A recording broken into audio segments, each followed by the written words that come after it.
Welcome to the Magnificast, a podcast about Christianity and leftist politics. I'm your co-host, Matt Bernico. And I am your other co-host, Dean Detloff.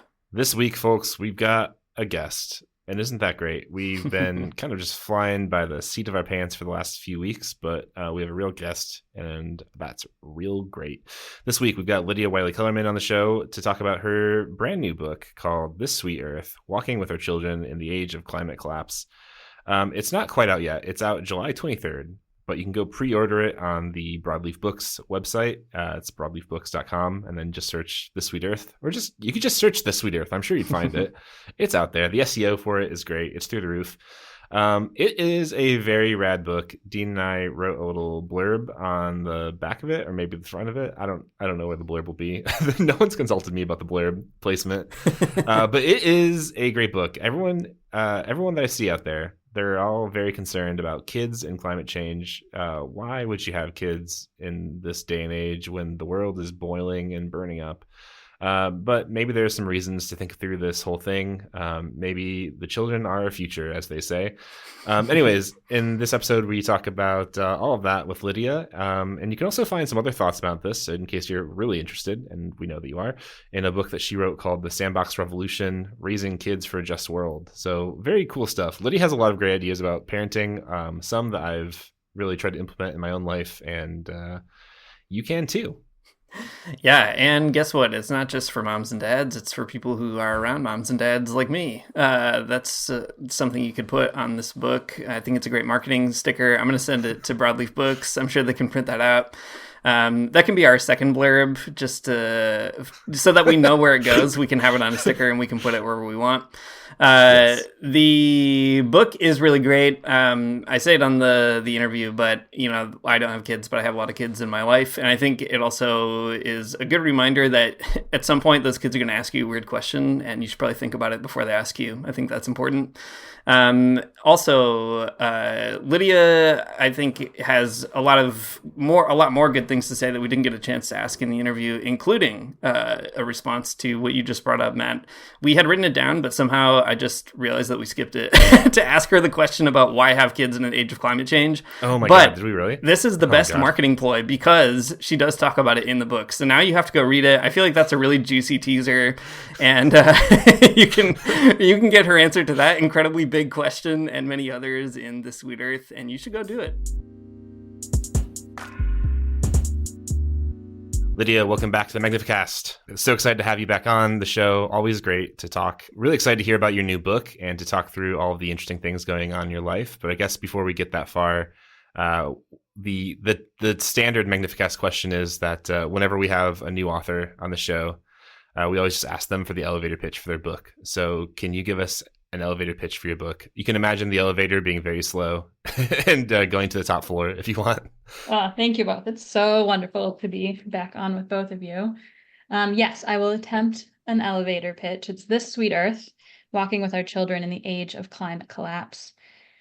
And it's really a book about wandering with our children in this time and being really honest about the fears and rage and grief that we're holding, but also the hope. It's about sacred attention and earthly intimacy. It's about how we struggle and what we create. It's about community and falling in love with the places that we stand. And it dares to believe that there really is a lot of space for gratitude and overwhelming joy in this moment. I think in a lot of ways, it's sort of a love letter to both the neighborhood in Southwest Detroit, where I grew up and have lived for a long time. That really formed me politically and spiritually, and is also a love letter to the generation before me and the generation after. I think that the sort of bone lessons I learned from my parents around justice, and those are mostly sort of in relationship to like anti-war and labor struggles, but I think they're the same lessons that we need in this moment. And then also the questions that my kids are asking me, and the way they engage with this world just sort of blow me away and continue to change me. So I think it's also really is a love letter to the generations. Thanks, Lydia. I don't want to get out of this elevator, so I guess I won't. The rest of this podcast takes place in this imaginary elevator. It's been stuck because I am very interested in what you're saying. Parenting and climate change are a couple of themes you've thought about. a lot. And I don't have children of my own, but I have lots of children in my life, and Matt has a kid, and I like that kid too. So just great to be able to read somebody who's thinking really carefully about stuff that I feel like, for me at least, kind of comes up now and then in my day-to-day life. Like, whoa, this world's getting pretty rough, and there are people who are going to live a lot longer than me when the world gets rougher. And it's good to kind of, yeah, just have you as a guide to think that through. And before you published this book, you also wrote on these themes and invited others to write on these themes in The Sandbox Revolution, another great book that people should pick up. What led you to writing about these themes or kind of thinking them through? Yeah, well, I appreciate your sort of naming of sort of all the ways that all of us are wrapped up in the lives of kids, and I just want to sort of reiterate that like to think of family as wide as our imaginations can possibly go, and knowing that we're all wrapped up in one another's lives in one way or another, whether that's as neighbors or aunts and uncles or friends. We all are, I think, caring a lot about kids in this moment. Yeah, Sandbox Revolution looked at a lot of different justice issues and how we hold the work of parenting and loving on kids in this moment. Um, I think a lot of that work in terms of what I was writing was really thinking a lot about how we follow our kids and let our kids be our teachers, let their questions inform us and sort of follow the directions that they're going. And with my kids, that has really been around earth and climate. Like those are the questions they're asking. Those are the sort of the brilliant wisdom they're offering all the time. And it's changing me. I think that they can touch the world in a way that I've forgotten. They show feelings for things I think I've suppressed. And they have this deep imagination for what's possible. And so I think they've changed my vocation, and I think I'm following their lead. So I think that this book is actually just sort of um, part of the amazing gift of getting to be in this world with them. Yeah, I mean, speaking of following that lead, there's another chapter later on in your book, not necessarily from the perspective of like parents and climate anxiety, but from, how to tackle those issues with your kids themselves, and I think on their turf and in their language. There's a spot in your writing where you're talking about how your kids have already really noted the impacts of climate change on the environment and on all the little creatures that they love in the world.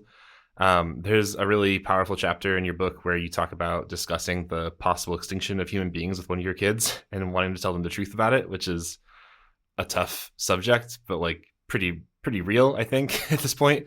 If not human extinction, it's just like a pretty substantive change to what humanity looks like on Earth, if nothing else.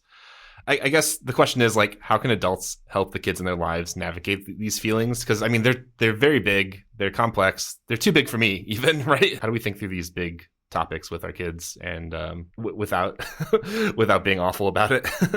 Yeah, it's such a huge part of the work in question. And I think there's two pieces to that question. One is sort of like, how are we holding their hearts and their feelings? And also, what does truth telling look like to kids? And I do think that we need to figure out how to tell our kids the truth, obviously in a way that they can understand, that sort of developmentally makes sense. And every kid is different. And so the kids that you sort of know how they metabolize information. But I don't think that kids are going to thank us if suddenly they're teenagers and they realize that the world is on fire and we haven't talked about it. And it looks like we sort of don't care. It's not part of our daily lives. So I think it really is important to figure out ways to challenge ourselves to tell the truth, even when it feels really hard. And it will be emotionally hard for them. But I think that there's a real gift in knowing that they're going to have big feelings while we're around them. Like those feelings are right. Like the anger, the rage, the sadness, like all of that are so real, and feelings we want them to be able to experience and have sort of healthy ways of holding them. And if we can let them hold those in a time when we can sort of wrap our arms around them and love them and create space for them, that's only going to sort of serve them later on. I think about my parents, who I think a lot of the parents around them thought that they were nuts, but they did tell us the truth all the time when it came to justice struggles. and I may have actually talked about this on the podcast before, but two of the things that I have that I love from them, one is a little book my mom made when I was 2 years old and my dad was doing a 40-day jail sentence called Why is Daddy in Jail? And it was like trying to explain nuclear warfare to like a 2-year-old and in very 2-year-old words. And another thing that I have, my parents went on an interfaith delegation to the West Bank and Gaza when I was 3, and I stayed back with my grandma, and my dad made this beautiful cassette tape that was like, you may never listen to this, but if you do, like, this is why we're going, and if something happens, we want you to have this explanation. And those were really scary things to talk about with a kid, and I have nothing but gratitude for being able to hold those. And what I realized, sort of looking back, is that I didn't need the world around me to be safe. What made me safe was knowing that I was loved by my parents and like by the community around me. That's where my safety actually came from. And so I think that we can tell the truth in a way that still makes their beings uh, feel safe and held, and for them to sort of explore all of those feelings. I think the other thing that's really hard for us as parents right now is that like we don't have the answers around climate change. Like it's so uncertain. And so often as parents, we're like, okay, we're not going to answer this question until we know how we want to say it and in the right way. And like there's just no way, there's no right answer. Like we just don't know what it is. And I actually think that's a huge gift. And I think that we as parents need to like be able to more often say, I don't know. Like, is the world going to be okay? I don't know. Are humans going extinct? I don't know. But that uncertainty sort of held in love, and to say like, I don't know, but we're going to walk it together and we're going to figure it out. I think it's actually a huge gift to children and allows them to sort of think through what's possible moving forward. Yeah, it's so encouraging to hear you talk that way, because I think too, even I in my own life, having a like tangential relationship to the kids that I am around, am often like, whoa, what's my role in this situation? Or like, is there any, or am I just like an extremely fun uncle? That's kind of what I've decided. And I think it's working out so far, but inevitably you kind of have to confront those kinds of issues because they're around. And yeah, I think it's just good to hear somebody be like, you can sort of have the courage to speak into that in a true way that also feels loving and doesn't have to be the worst set of anxious kind of fears of what could go wrong, but could instead be informed by emphasizing that relationship of love and care. And it kind of makes me think of this theme that came up for me a lot when I was reading your book about innocence, which is a theme that we associate with kids, and in a historically kind of unique way. Like that's not the way that humans have always thought about childhood, but it's the way that we do, I guess, in the first world in the 20th and 21st century. And I wonder, how do we kind of help kids in our lives enjoy that weird, unique space that childhood offers to feel something like innocence while the world also feels really like guilty and intense?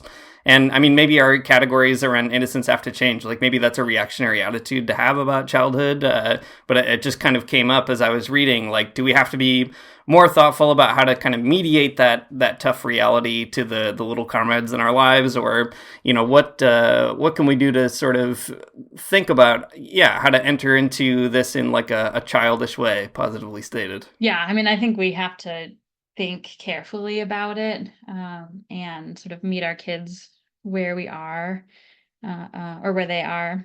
And I think part of it, though, is like they're going to ask the questions, and because that's what kids do. They have amazing questions. And so, how to not move their questions or pivot or distract, but like actually sit with them and ask and answer them, I think is really important. I thought a lot in this book about this idea of innocence, or this idea of like, let kids be kids.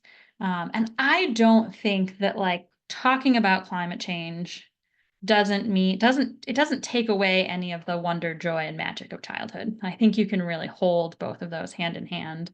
And I've heard a lot of adults say like, oh, our kids just won't have what we have, this sort of like real grief around that. And I started writing this. When I started writing, I was sort of in like the despair, anxiousness. And the more I wrote, I just sort of kept finding myself more and more hopeful. And what I realize is like, no matter where this world is going, there are these big changes that we need to make. And I realize that those changes are actually the ones I want my kids to live with anyway. Like, I want them to fall madly in love with their watershed. I want them to call birds and bugs by name. I want them to depend on community rather than corporations. I want them to be able to grow food and to bury the dead and make stuff with their hands, and to trust their conscience and move into resistance and to strip away the chains of white supremacy and capitalism and on and on. I want them to find joy in chaos and to get off screens and tell stories around the fire. All of that is actually a really good life and one that I want for my kids. And so I think that there's either way that we're going, I think that these transformations are actually a huge gift to our kids and to ourselves to move into a way that actually feels way more human, on this earth. Yeah. Speaking about one of those transitions, you mentioned screens a minute ago. There's a section in your book about technology that I think really stuck out to me. When in your book, you're proposing a 2-week fast from screens. And after you're noticing that your kids seem to be getting a little too sucked in, which is something I can definitely sympathize with big time. That's a pretty big challenge for parents for sure. But the way that you handled it seems like pretty fun and achievable. Well, it seems achievable, maybe not to me, but it seemed like maybe I could do it though. Is maybe we could participate at some level.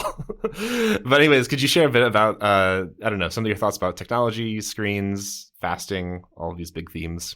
Yeah, I do. It's such an inescapable conversation as parents right now because technology can also be a very useful tool in parenting. So there's certainly no no judgment that it happens. And I mean, for our kids, it was during the height of COVID that, I mean, my preschooler first got on a screen because they had to check in with their preschool class, and now school is entirely on computers. My fifth grader's class has gone paperless, so they don't read books or take tests on paper. Like, it's all on a computer screen. And we had a moment where we were like, I think we're doing too much screen time. They were doing not a ton, but it was like they did some video games every day and we're maybe watching TV, and just felt like something feels off here. Like my 8-year-old was super anxious all the time, and they were sort of fighting a lot, and they weren't very, you know, hospitable to folks when people came over, and it just something didn't feel right. And we're like, I wonder how much of this is like technology.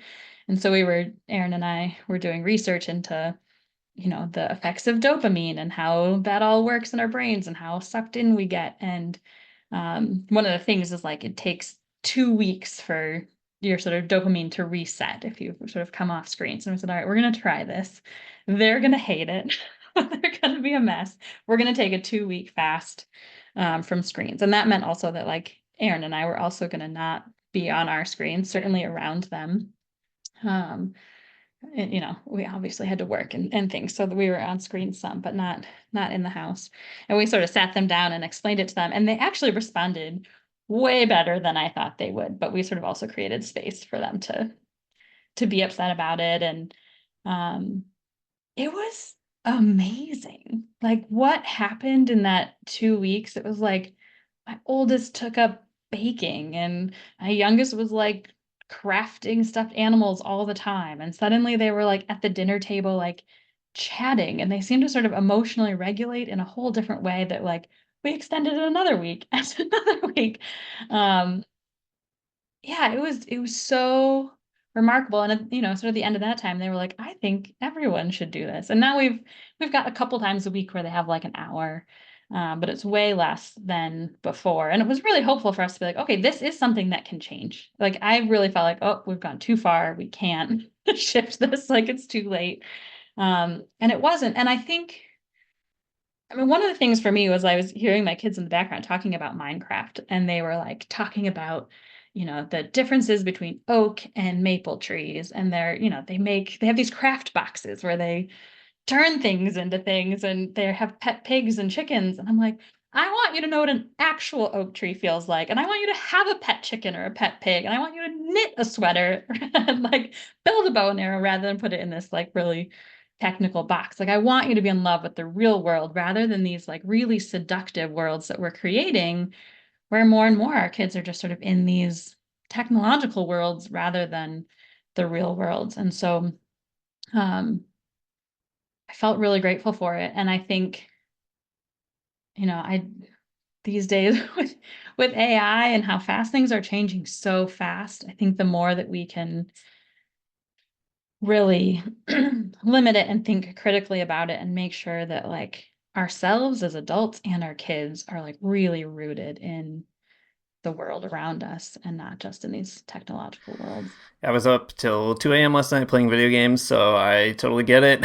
They are seductive and very fun, and more fun than the world outside at midnight. So yeah, I need to try it.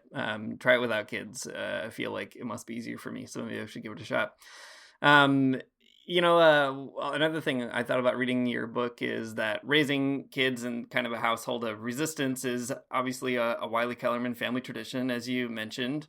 And I mean, I've seen also photos of you and your kids on Facebook, protesting the genocide in Gaza, and it's like really heartwarming to see that. And when you were on the show in the past, you shared a little bit more about growing up with activist Christian parents. We still need to have your dad on the show at some point, so he will come on. He will come on for sure. But how are you passing on the baton and helping your kids learn to engage the challenges of the world around them? Kind of informed. You said at the top of the show, too, that you were thinking a lot about the people who've kind of come before you. How are you passing that baton? I mean, I think a big piece of parenting is modeling. Like it's the way that we show up in the world. And I think for me, resistance and protest and organizing is part of how we show how deeply we love this world. And we care enough about it to put our bodies on the line, whether that's for the climate crisis or the genocide in Gaza or water struggle in Detroit, Poor People's Campaign. And so they're constantly witnessing alongside us what it is that we do with our anger and how resistance becomes the way that we sort of embody hope. I also think it's really important in terms of how our kids process their feelings. I mean, we were sort of talking about that and making space for their anger and grief, and not wanting to move too fast past that, not trying to fix it, like really hold those feelings. But then at some point, there's this moment of like, and how do we move those into action? How do we feel empowered within those feelings? My oldest, I think he was like 7 at the time, we were biking and somebody was building a house and they had cut down a whole bunch of trees and he just started weeping, and it was like, why don't people care about the trees? And I don't even see development anymore, and he was so sad about it. And then so holding that and then saying, what power do you have? Who do you want to talk to and how do we want to change this? I mean, I think Isaac was 4 when he wrote his first letter to Donald Trump. It was like just you could hardly read it. It was like one of the first things he ever wrote that was like asking Donald Trump to be nicer, and mailing him a train. And at 11, he like many times this year has called his representatives and said, stop sending money and weapons to Israel. And there was a moment where we started to see him kind of dip a little bit into, I think, depression around climate in the fall, and said, all right, we're going to New York City for the climate march. And like that shifts things, right? Like seeing thousands and thousands of people who care about this, changes how things are in your body. Like you're not alone in the struggle. So I do think protest is part of how we metabolize our feelings and how we can help kids claim some of their power. And they have so much power. Like I just imagine who opened that letter in the White House, or who's taking the messages for the representative, and what it sounds like to hear a kid ask for that in their reasoning and logic. The kids just have so much wisdom and power, and I don't think we tell them that enough. Yeah, that's really cool. My son, he has a hard time really wanting to get outside into the world for a lot of different reasons. It's a whole thing. But he did go to a Gaza solidarity protest with us, and it definitely changed his perspective when he heard a pretty young girl who's probably only a few years older than him, like speaking and like yelling into a megaphone. That was a very cool moment for him, that he kind of saw that he has a place in this whole situation, and that he's not just like a passive bystander. And that was a cool thing to see, kind of change in his brain. Very neat to take kids to those to take kids to protests and like let them participate and see what that means. Yeah, but your book has so much to say about community that is very cool. And what does it mean to live in a community and build up that community, and rely on it in a really important way. And I think sometimes when people on the left, like us, think about things like community, we don't really see the ways that it ties into political theory or into like bigger movements. And you actually have a really good note on this point in your book. I think it's in like chapter 4. You have a quote from Vincent Harding, who says that you can't create a social movement, you just have to kind of prepare for one. And I really like that idea. There's like, I think, a lot of really deep wisdom in thinking like that. And especially like that's like the connective tissue, I guess, that I see between community and movements.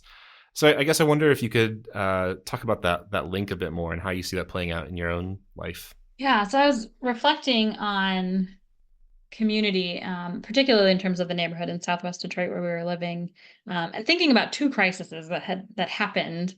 One being COVID, and which I think there's a lot of learning from that crisis that I think are not all that different from the way the climate crisis may look.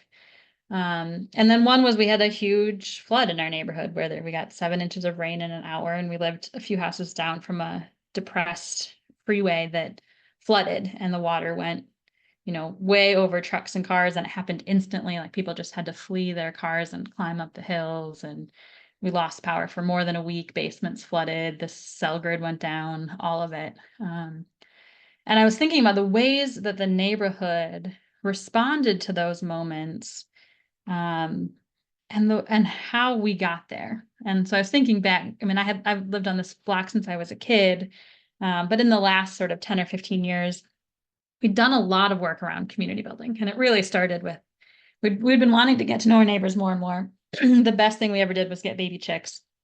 We got chicks. Suddenly, kids were wandering into our backyards and playing with them. Then their parents would follow, and we were kind of getting to know one another's names. Slowly learn one another's stories, and suddenly within a few months we were having block parties. We started having a farmers market that we just sort of made up on our corner where people would bring things to trade. We were doing a lot of mutual aid, of sort of sharing tools, and doing local economy. We had folks who had bakeries and restaurants out of their house, and sort of figuring out how to keep money as local as possible, and sort of all of these little things that had been done over years and years. And then we got to COVID, and things shut down, and we all went inside, and we all got really isolated and scared. And pretty quickly we realized that we needed one another, and we started gathering outside, distanced and masked, at 5 o'clock every day. And we started having outdoor birthday parties and distanced parades, and we were checking in on elders, and we knew who was immune compromised, and we would check on folks and figure out what people needed. We were gathering medicinal herbs and thinking about, what we might need, if we're sort of each other's first line of defense medically. And same thing with this flood where all the neighbors came outside. We couldn't be inside. It was hot, it wasn't air conditioned. And we ended up it was, none of us were naive to sort of the terror of what was happening, or, knowing that folks were in danger. And there were ways that it sort of turned into a festival where we all brought our girls to the front yard, and we all cooked all of the meat that was in our freezers and sat outside, and by what was now sort of a river in our neighborhood. And there ended up being a lot of joy in it, while also being able to really care for one another. And I thought about this quote from Vincent Harding about, you can't start a movement, you can only prepare for one. And that feels like what this work is in this moment. Jimmy Boggs, who was an activist in Detroit, said revolutions are made of love of people and place. And I think that's the work right now is that if we fall deeply, deeply in love with the place that we live and the people around us, then we can't help but turn that into a revolution. So that both when we start to see harm coming towards the people that we're in relationship with, we can't not put our bodies in the way. And also, when crisis comes, we know, or when movement comes or organizing, we can communicate. We know how to communicate with one another. That work has already been done. We know what the vulnerabilities are in the community. We know what the needs are. We know the skills that people have. And so I think it sounds so overly simple, but I think the like act of breaking cultural norms and like asking to borrow a cup of sugar from your neighbor or like sitting outside on the porch actually become really revolutionary work that we're going to need in the future. And none of that is too small right now, but it's going to build towards what we need moving forward. I like hearing that, and also I don't like hearing it because I'm like a deeply repressed rural Midwestern person and would prefer not to talk to anybody ever again. But I live in the city, so I have to, and I think it's a good challenge and a kind of like spiritual discipline to figure out like how to be open to others. And I mean, maybe you could talk a little bit more about that too, like. I'm just thinking even raising kids in a kind of community setting, which I know you also had an interesting experience of yourself kind of growing up.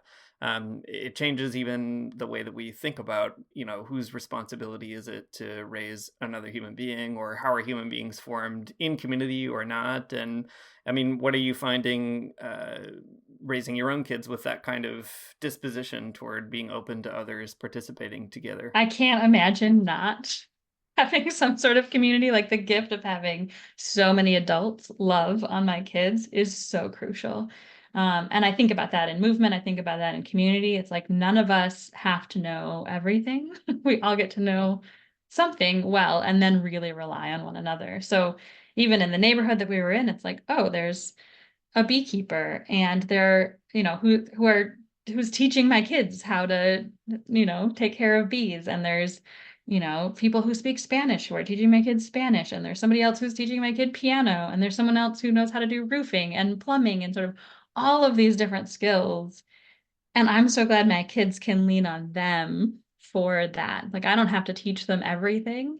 They get to explore because there's so many folks willing to squander time with them and pass on the skills and gifts that they love. And I think we all need that. And I'm so grateful that my kids get to learn from a lot of people. And I think we all need that. Yeah, that sounds great. I think being a parent can be really isolating and hard to do by yourself. And it is definitely made a lot better and more dynamic too when you have a group of people that you can really depend on, or who will spend some time with your kid and tell them things that they wouldn't listen to if you said them. So that's great. Well, maybe we can turn the conversation just a little bit. Longtime listeners of the Magnificast will also remember that you've been involved in a lot of other great projects trying to build community among progressive Christians and, I don't know, other people, other people who are interested but maybe not Christian, and including your role at G's, but also these days you're the executive director at Kirkridge Retreat Center, which you were just telling us before we started recording, and sounds really rad. What's your vision for a place like that? And maybe you could say like what it is, what your vision is, and I don't know, how did you get the thought to like direct a retreat center like this? Yeah, so 2 years ago, my family made this very, very huge decision to move to the mountains of eastern Pennsylvania and run this quirky, radical retreat center. And I had grown up coming to Kirkridge as a kid all the time because my parents would come for retreats around nuclear resistance. And so my sister and I just sort of grew up running around playing on the mountain. So I sort of had already fallen in love with the land. And Kirkridge has a long history going back to 1942 when it was founded. The tagline was picket and pray. So this idea of resistance and contemplation has always been key, and people have been doing movement work and action building for so long here in this place and continuing to figure out what that looks like in this moment. It also has this really incredible queer history, which was sort of not as much a part of what I knew coming into it. But going back to the founding, and then for more than 50, 60 years, there have been gay and lesbian Christians who've been meeting here, which is pretty incredible to say that this was sort of one of the only places that folks could come and say, hey, this is my sexuality and I can stay Christian. Virginia Malincott and John McNeil were sort of crucial to that in this place. We even have a memorial garden on the land that was created during the 90s, during the AIDS crisis, where there were folks in New York whose families wouldn't take their bodies if they died of AIDS. And so Kirkridge said, we're going to create a garden, come be buried in this place. And people are continuing to be buried here.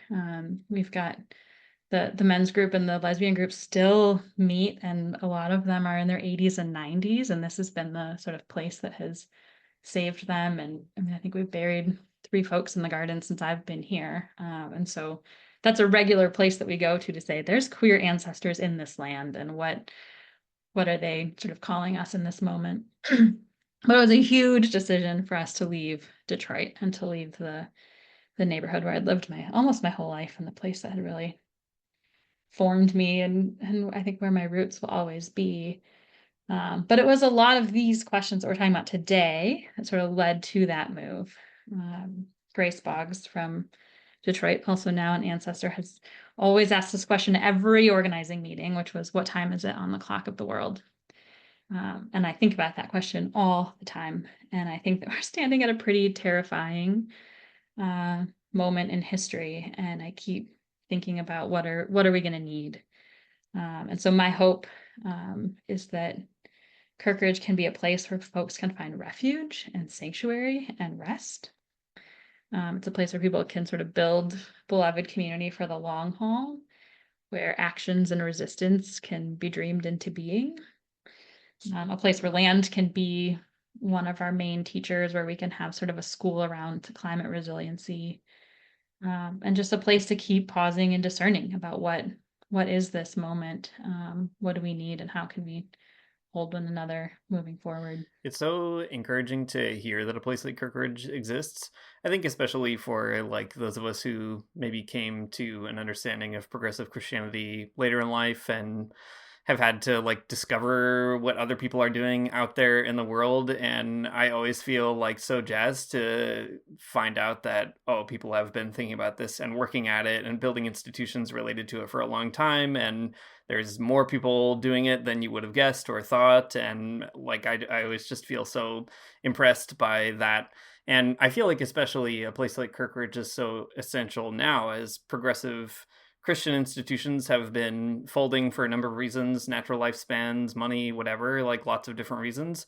But there's a kind of, at least it feels to me, it just feels like a period of decline, whether that's my own like depressive outlook in the world or the truth, I can't say, but that's how it feels to me. And it's cool to see Kirkridge and your role there as maybe like holding on to a space for that, which also seems like a kind of act of resistance to say like we're gonna lean into this on purpose and program it. And like for people who don't follow Kirkridge on Facebook, you should, because you'll find out all kinds of really interesting conversations that are happening, a lot of sideways looks at Christianity and the left and other kinds of things. And I wonder if you could say more about that. Like, how is Kirkridge a space that is kind of, keeping the ground fertile for those social movements to grow?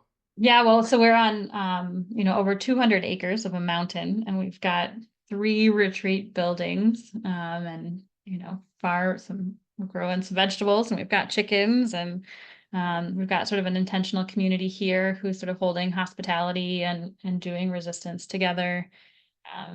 And it's so much space that one of the sort of beautiful things about it is that we can just keep saying yes to things. There's just so much opportunity, and we really, really, really want this space to be available for folks who are doing movement building or who need a place to come and rest and have a sabbatical or do writing. We offer programs all the time, but also there's always other buildings that are available. So it's like, if you need, if it can be a place where you can rent buildings for your own work too. And it's been really fun, like over the last few years, even sort of other movement organizations coming to do work, like Pax Christi National Staff came and held their retreat here a couple months ago. The leadership of Christians for Free Palestine came to sort of do deep discernment about what their next work is. And so just sort of being a space where folks can come and do that work has been really wonderful. And there's so much space that we can keep saying yes. So if there are dreams that listeners have or space you need, don't hesitate to reach out, because it really can be a place for new ideas or for folks to find a home. I think you've done a really good job talking it up. It seems great. I've not been, and I'd love to go. Whenever I'm in, yeah. I mean, I think it'd be great. It would also be like 10 of just the weirdest and most socially awkward guys sitting around, which I don't know, maybe could be okay. We'll see. Yeah. Well, you've talked it up. It's been great. I want to go. What's on the horizon for Kirkridge? Are there any retreats on the lookout that you want to warn us about or flag our attention to? Yeah. This fall, I'll just name a couple and you can go to the website and see all of them. I am going to do a retreat in October around the themes that we've talked about today, around the book. And so if you want more space for stories and rest and ritual and holding these questions about loving kids in the moment, I would love to do that with you. We have a wild gender retreat, which is amazing and sort of really about how we can go out into the woods and the wild and learn from the more than human world about ways to explore gender. We have a White People for Collective Liberation retreat, and that's been a lot of our work too, is around anti-racism, and it's particularly white work. And Nicola Torbett, who's on staff here, is sort of leading that just brilliantly, and sort of lots of ways to. We also sort of Zoom white practice groups that folks could join in from a distance too, that are really amazing. And in the next couple months, we'll also share our 2025 schedule that we're dreaming into. We're imagining a festival around mutual aid and survival, a festival of radical discipleship. We've got a retreat on William Stringfellow and the giant triplets of evil. And there's always retreats on writing and art and singing and skill-based retreats as well. So we'll have those up in a couple months. That's great. And the Giant Triplets of Evil can definitely be the official Magnificast punk band. I think that's a great name. We'll have to hold on to that. Yeah, it's such a cool place. I wonder too, maybe as we're kind of like rounding out to the end here, just to return to the themes you're bringing up in your book, like, you know, I think we hear it from our own listeners, some of whom are parents. I think there's a kind of desire to be like, okay, I found myself to be a weird person, you know, like a Christian person who is also interested in left-wing movements and theory and so on. And, you know, how do I kind of mediate that to my kids in a way that doesn't like socially ruin them? Or, you know, like, how do I find other people who maybe can help me carry that load and that burden? And it seems like Kirkridge is such an interesting space to explore that, because it is maybe like a gravitational well where those people come together. And what's that like, kind of being a parent in a place that has nurtured a lot of movements and is still bringing people to the same spot? Like, what does that mean for you and for your kids? I think that's the new tagline, a place to come and be socially ruined. It's been awesome, and my kids love it, which is huge. They were, you know, we knew this would be a huge decision to make, and so we brought them into the discernment process around whether we were going to move, and I brought them with me when we did the interview, and I said, okay, look at this land, and do you want to do this? And the four of us made the decision together. That we were going to say yes. And I think that was really important to sort of have them involved in that process. And they love it. I mean, they miss Detroit in all sorts of ways. And Isaac will regularly be like, I miss Detroit because it's an activist town. You know, we're in a whole different political landscape. And, you know, what protest looks like here is very different, where we've started like a weekly vigil where there's 5 or 6 people is different than Detroit.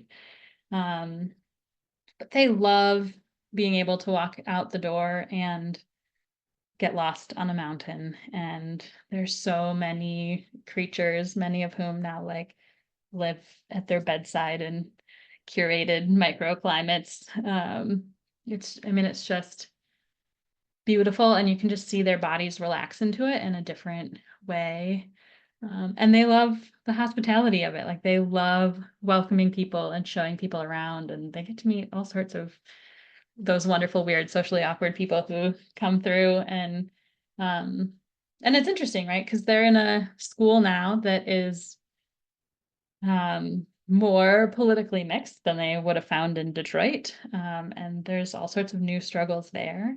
But they have this real balance of like, and they're in this like really radical space where they live. And so they're holding all of those. And I think it's forcing them to ask more questions and to figure out sort of how to live into this and experience a lot of different people in this moment. And it's really fun just to sort of see the way that they're thriving and all the questions that are pouring out in them. Cool. It's all very uplifting to hear that. There might be hope for the future. Maybe it's not all very bad. Just some of it is. Well, on that note, could you tell us where to find out more about Kirkridge and also where to find your book? Yeah. It's kirkridge.org is the website, and you can sign up for our newsletter too, which comes out every week with lots of news. And the book is This Sweet Earth, Walking with Our Children in the Age of Climate Collapse, and you can find it anywhere where books are sold. I do now have a author website, so you can go to Wylie-Kellermann.com and find information on where to buy the book. And I'm also looking at doing lots of sort of traveling and speaking too. So there's other places that you could find and connect. And those travel dates, I guess, will be on your website as well. Have you like made the leap to having a big fancy like Facebook author page where people can find out exactly where they can get lost in the virtual Lydia world? I have not made that leap yet, but you can find me on Facebook for sure and find that as well. Great. Go get the book, go get the Sandbox Revolution, go to Kirkridge. One day Matt and I will go, and maybe we'll warn others that we'll be there too. We'll see. No promises. Matt just got out of the US, and I don't want to drag him back, but it's a very hard sell to go back. But yeah, Kirkridge Retreat Center seems like better than most places I could go in the US. That's right. It's worth finding the passport to go to Kirkridge, I think. Thanks, Lydia, for coming on, and we look forward to seeing you again. Thanks for listening to Magnificast. If you like what you heard, you can support us on Patreon at patreon.com/Magnificast. Go pre-order Lydia's new book, This Sweet Earth. It's very cool. You'll love it. If you have kids in your life, if you're a parent, if you're just child adjacent, I think it's a great book for you. You'll be really into it. If you want to support us, like I said, you can do it on Patreon. If you do that, and I do think you should, you get an invite to a very cool community of people who listen to this podcast Discord channel. And that is invaluable. Podcasts, they're not great. I got to tell you, by and large, they're not great, but there is a community of listeners around this one that I think is actually really great and worth being a part of. So come be a part of that community. 10 weird guys that Matt mentioned on the show, guys being a gender inclusive term. Yeah, exactly. It is gender inclusive, but we are all weird. That's not, that's exclusive. Cool. Well, our intro music is by Mario Armstrong. Our outro music is by The Logical Spoon, and we'll see you next week.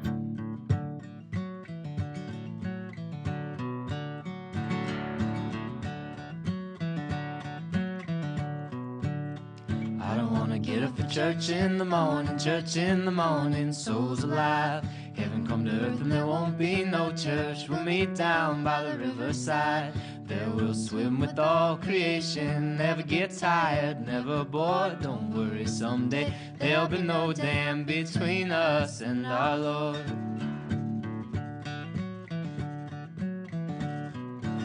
Jackson, keep your hoods up. Keep your hoods up and you stay up late.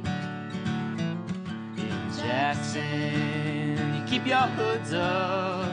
Well, you keep your hoods up and you stay up late. Oh, don't mind. Hey, cold.